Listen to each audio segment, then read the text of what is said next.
Good afternoon. The number of schools in Birmingham now being investigated over the Trojan horse allegations has risen to 25. Birmingham City Council today appointed the boss of Northern Education, Ian Kershaw, to oversee investigations into the alleged plot by hardline Muslims to gain control of schools. The council says it's now received hundreds of complaints regarding various problems at city schools. At the moment we've had 200 contacts and those cover a period of around 20 years. Now some of those we think are related to Trojan horse, some we think may be related to other issues, but they all deserve to be treated with equal seriousness, and we'll be referring all of those into the review. A hospital in Stoke-on-Trent is to review operations carried out by a consultant on a number of patients with skull or face injuries.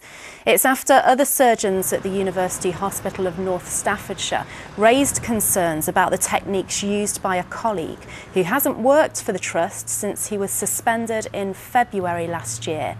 88 patients have now been called back to the hospital. A 26-year-old man has appeared before magistrates this morning, charged with the murder of a man in Staffordshire. Conor McLeod, who was 22, was found in Whitemill Lane in Stone on Saturday morning. Daniel Elliott, who's from Baggots Oak in Stafford, has been remanded in custody and will appear at Stafford Crown Court on Wednesday.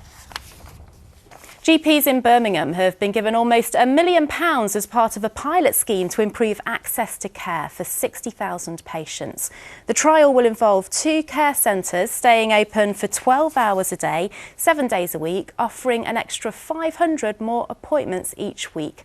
Patients will also be able to access online consultations and instant messaging while at home.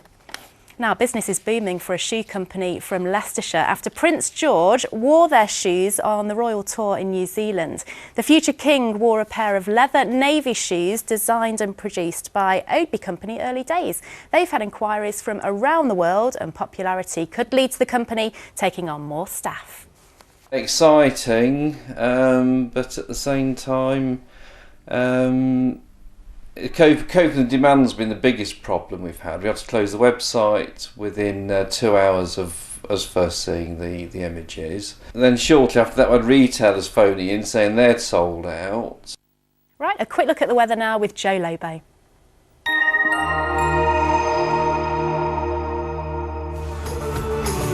A short break. Whatever the weather. ITV Local Weather, sponsored by Centre Parks. Good afternoon, and another fine and dry day in store. More of the same expected tomorrow, but as we approach the weekend, it will get a bit cloudier, even 1 or 2 spots of rain in store. A quick warning about UV levels. We are expecting higher than normal over the next few days potentially, so if you're out and about, assume it's like a June summer's day and take the proper precautions. This afternoon then, a fairly fine and dry day in store. The sunnier the further south you go around the Herefordshire and Worcestershire area. Temperatures about 14 degrees Celsius. They will plummet by the evening as low as 1 degree before tomorrow morning another fine and dry day in store. ITV Local Weather, sponsored by Centre Parks.